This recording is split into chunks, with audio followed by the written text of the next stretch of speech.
Hi, we have a segment tonight, a conversation with Bob Outhouse, candidate for 9th District, the Westchester County Legislature. Bob, thanks for coming aboard. Thanks for having me. Yeah. Thank you, Bob. So, Pleasure to be here. You're running for county legislature. You've got quite a history of volunteer work in our community. You were a police detective, Westchester County Police Department, volunteer fireman for how long? Close to 39 years now. Okay, so you're doing all that. You have a lot invested in the community, policeman, and now you're running for the county legislature. A lot of people don't know where the 9th District is. Part of it's in Peekskill. Can you tell us roughly the areas of Peekskill that district covers? Sure. So the 9th Legislative District, as far as it concerns Peekskill, is more to the south side, and it's the Hendrick Hudson School District is basically what it covers. Okay. The Welcher Avenue, Washington Street, Beelock Park area, and the south side, Peekskill, all the way down to South Street. Okay. Then beyond that, you have Cortland Manor, you have Croton, you have Briarcliff Manor, you have the village and town of Ossian as well. So Okay. you kind of follow the river up into Peekskill. That's correct. A lot of folks, the county is a very important impact on our lives, but a lot of people don't see it. The county doesn't pick up your garbage necessarily, although they actually do. They take it next door and burn it. It provides a lot of services that aren't readily seen by folks, and so the county legislature does a lot of work. Like the roads. Washington Street is a county road as well. You've been out and about. We're looking on Facebook. You go to all the events. You're knocking on doors. What are people telling you about the state of the county when you're going around door to door? Well, the first thing you hear is my taxes. The county raised our taxes 2% in 2018. They raised our taxes again in 2019, 2% each year, and then levied a sales tax increase of 1%, which actually, if you do the math, comes out to be closely to about a 14% tax increase. Altogether. Sure. And so, one of the things that you talk about, I think, in some of your campaign material, you talk about at least the sales tax should be dedicated to property tax relief for homeowners and property owners, business owners. Can you explain that or how that would work? Well, we hear that the plan is it's supposed to be a tax relief program for the taxpayers. The county is going to be getting a tremendous amount of money by the increase in sales tax. And I want to get to the board and make sure that money comes back home like they promised. In the city budget that was released last week by the city manager here in Peekskill, he indicated that Peekskill will get a share of that sales tax of roughly about $800,000 that's going to come into the city treasury. Some of it they're going to use for the general fund, $400,000, and some of it they're going to use to relocate the DPW garage. Is that the kind of tax relief that you're talking about, or is there something more systemic that you?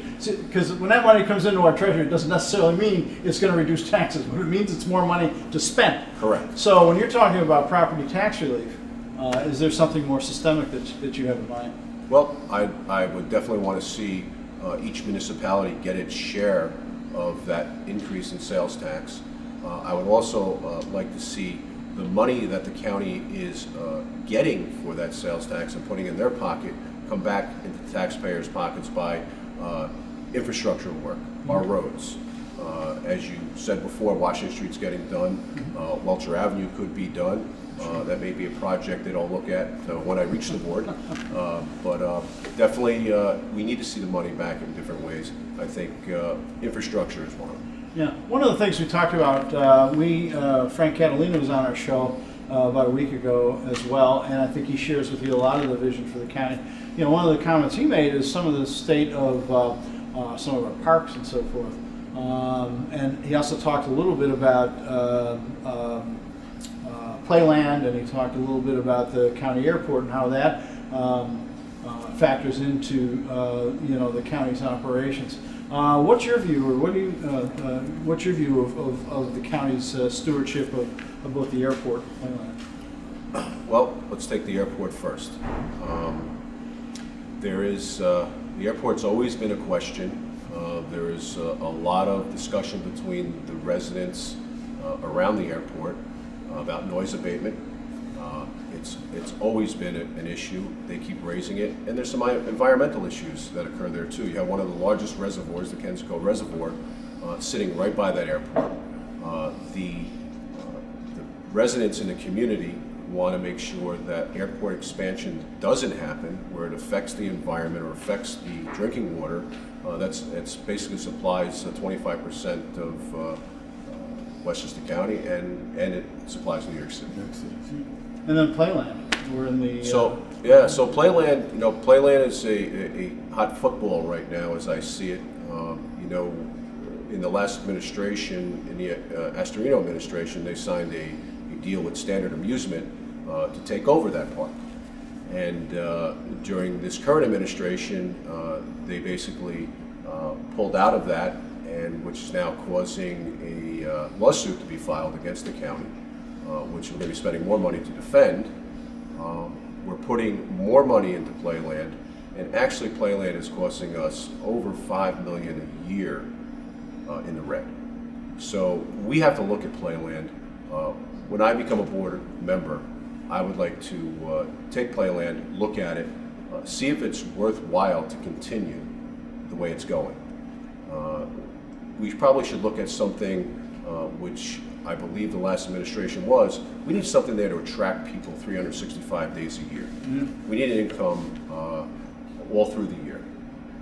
This maintains our county employees working there. It also maintains our children. A lot of county employees and children rely on that little summer job. Yeah. And if we make it a little bit bigger or open it up to some event that we could have it open 365 days a year and maybe take in some more money. But the concept of having it privately managed, that's what the Astorino administration had in mind, and now the current administration, we're self-managing. Is that what's happening?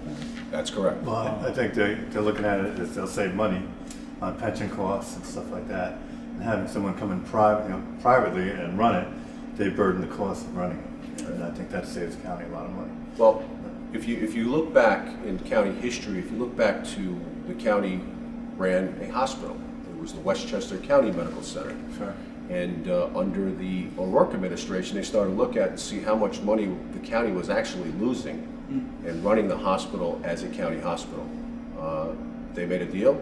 The county got out of the business of running hospitals, and a long-term lease is in operation there right now for the Westchester Medical Center. Okay, but that's a public authority that runs it, though, isn't it? It was leased to another public authority? Correct. Yeah, the Westchester Hospitals Corporation or something. Blue Mountain Reserve is going to be in your district, and it is in your district, let's put it, whether you live there or you're the legislator. I was over there last year, I think it was for and you were there just a couple of days ago for the Rotary Horse Show. That's not a park that really is very attractive. It needs a lot of work. You're right. And yeah, I think Croton Point Park is also in your district as well. So the county parks, a lot of people don't have backyards, and they don't, they go to the parks for recreation. And it seems to me that, this being the county with the highest per capita income in the country, we ought to be able to have good parks. Why don't we? And what are you going to do about it? Well, as you know, you did see me at Blue Mountain Reservation. Ironically, in the beginning of my career as a county police officer, I was patrolling the county parks in this area. And Blue Mountain Reservation was one of them, Croton Point was another, and the Croton Dam as well, the Croton Gorge Park. I've seen deterioration over the years. When I went there just for the Rotary Horse Show, I couldn't believe the disrepair the building is in. It used to be a vibrant place, and I think we got to put more money into our parks in this county. Croton Point could also use some more money and upgrade the parks. Although a lot of people use those parks in the summertime. Yeah. But is that something, the sales tax, I mean, if we're going to start getting more money, is that something that you would be in favor of? You talked about infrastructure. Parks are infrastructure as well. Is that something that you would think would be a good diversion? Or Absolutely. Absolutely. You have another big facility in your district. It's called Indian Point, nuclear power plant, for those who don't know. It's decommissioning, and I think in both your campaign material and your, I think you aired a video, you're quite a bit concerned about the public safety aspects of the decommissioning. Can you tell us a little bit about your view and some of the problems that you identify? By the way, as a former police officer and a 39-year first responder, firefighter, and so forth. Sure. So, we learned quite hastily in 2017 that Indian Point was going to close. And they came up with a really quick plan on shutting it down, decommissioning it. The local municipalities here, the town of Cortland, the village of Buchanan, are scrambling to set up task force to get the biggest name people in to tell us what we can expect. Where we went wrong was the county should have demanded the state to provide an environmental impact statement as well as an economic impact statement to give us some type of guide of what we could expect. Right now, we don't have that document. Everybody is just looking at the previous facilities that were closed and visiting those municipalities and saying, what happened? How are you surviving? How's things working out? And it usually doesn't look good from one. I'm look back at some of the places. I mean, listen, some of the towns that surround those. Right. They're not doing good. You have 1,000 employees at the plant. You have local businesses that depend on those 1,000 employees for breakfast, district, for lunch. Then the tax base, the school district. Although Indian Point doesn't lie in District 9, part of the school district does. So that becomes an issue, as we know that the school district, the Verplank Fire District, as well as the town of Cortland and Village of Buchanan are losing a lot of tax dollars. And that's what everybody's been concentrating on for the last 2 years. But what we really should be starting to look at, since we're very close to the point where we're going to start to decommission one of the units in 2020, 21, is public safety. Okay?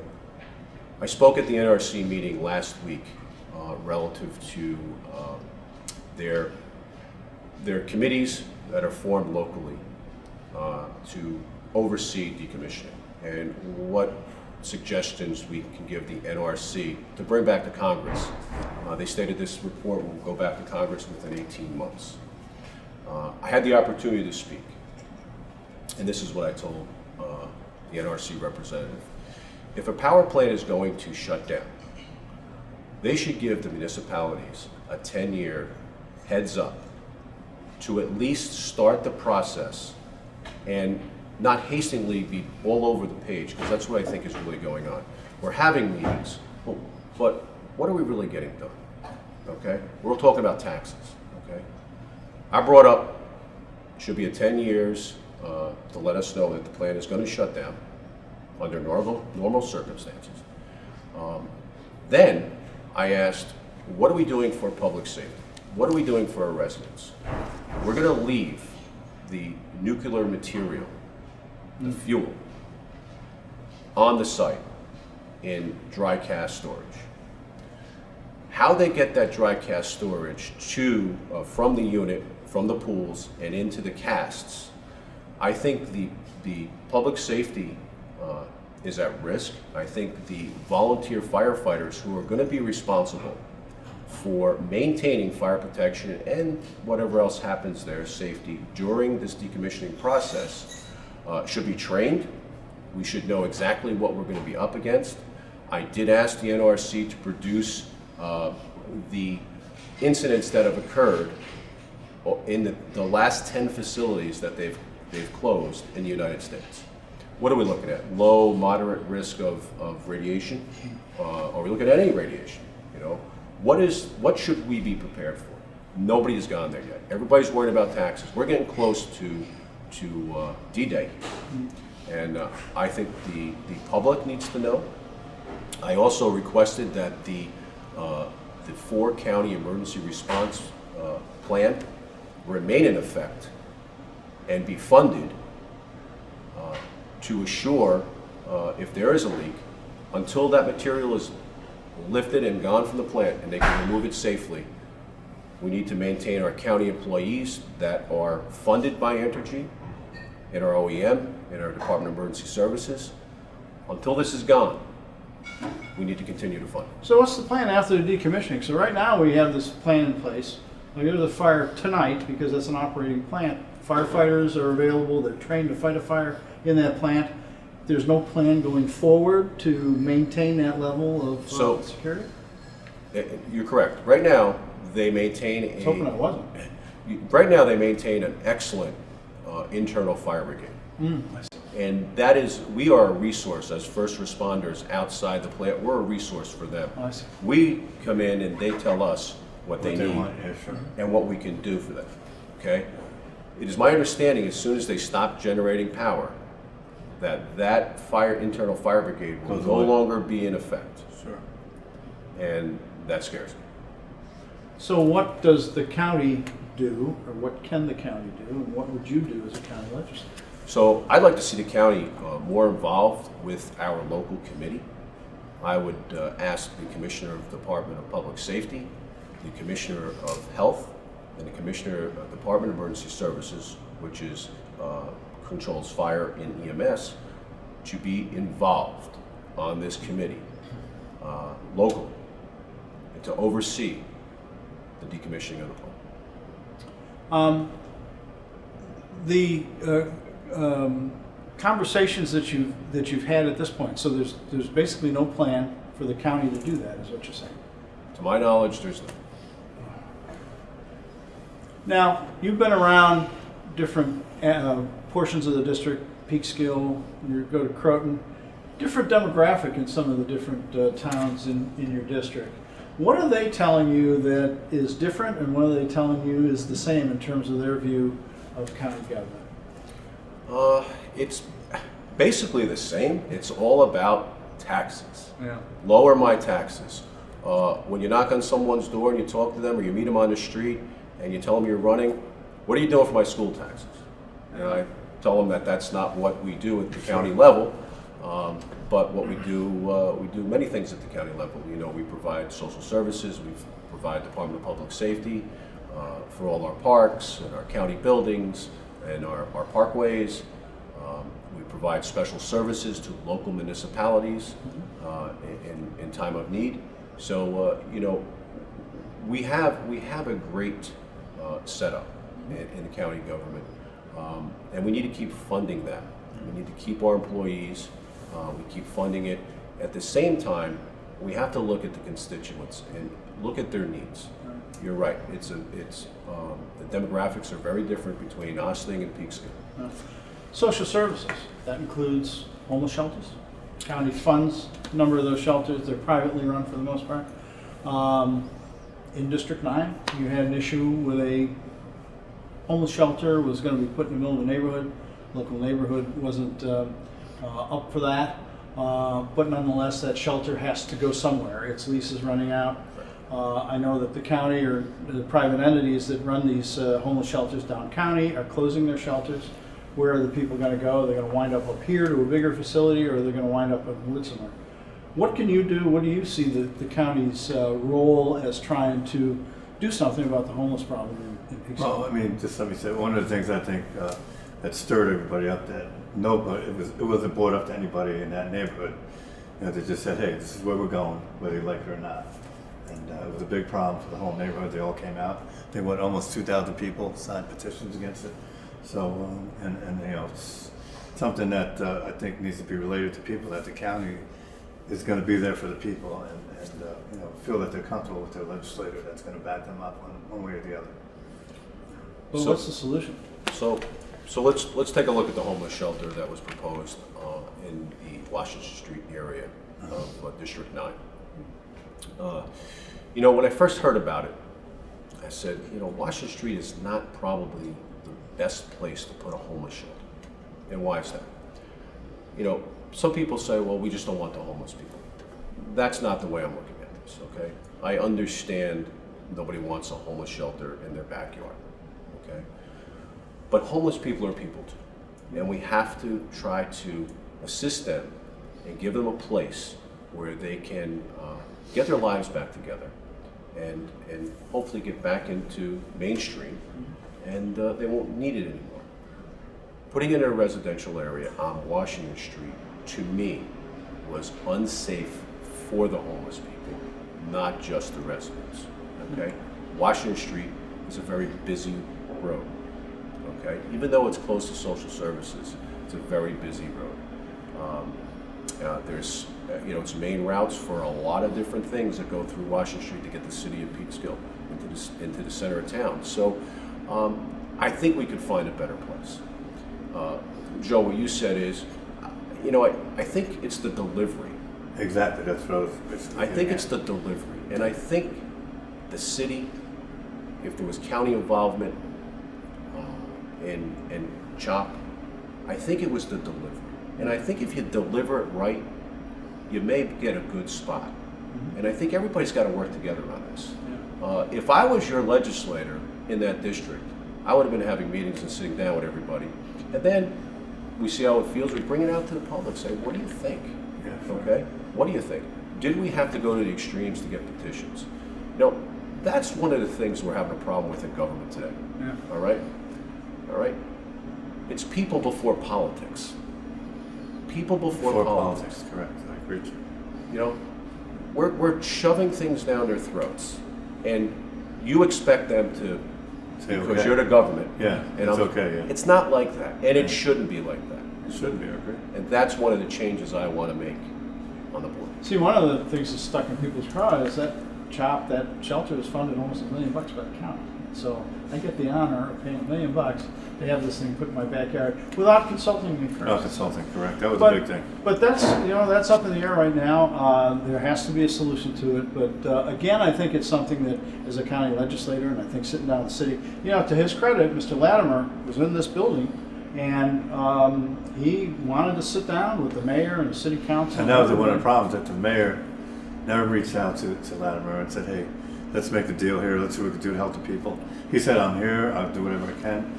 And they never called him up, and they never reached out to him and said, let's see what we can do to help people. So here's the thing, right? Unfortunately, I have to be a Republican in this race, and a lot of people say, oh, he's a Republican. I don't look at people as Republicans or Democrats. I look at them as people. Community people, sure. All right? They're people too, okay? We sit down in a bipartisan way, and we get the job done for who? The people. Yeah. The people of District. Clean the homeless problem. On another topic, generally campaigns are a full contact sport, generally. We get that. Nowadays. But recently, you brought a unfair campaign practice complaint against your adversary, Ms. Borgia, which was sustained. Can you tell us about that? Sure. It's terrible the way politics are run locally. I always want to run a campaign based on my opponent's record. And if you're a public servant for over 20 years, you have some things that I'm sure didn't sit well with your constituents. And those are things that should come up in a campaign. Being a newcomer in 2017, I have a great public service background. Really nothing to go after. So in July of this year, there was a video called the BOL Forum, which was placed on YouTube, and it was Indivisible Westchester hearing from the Democratic candidates that have opponents in their legislative races.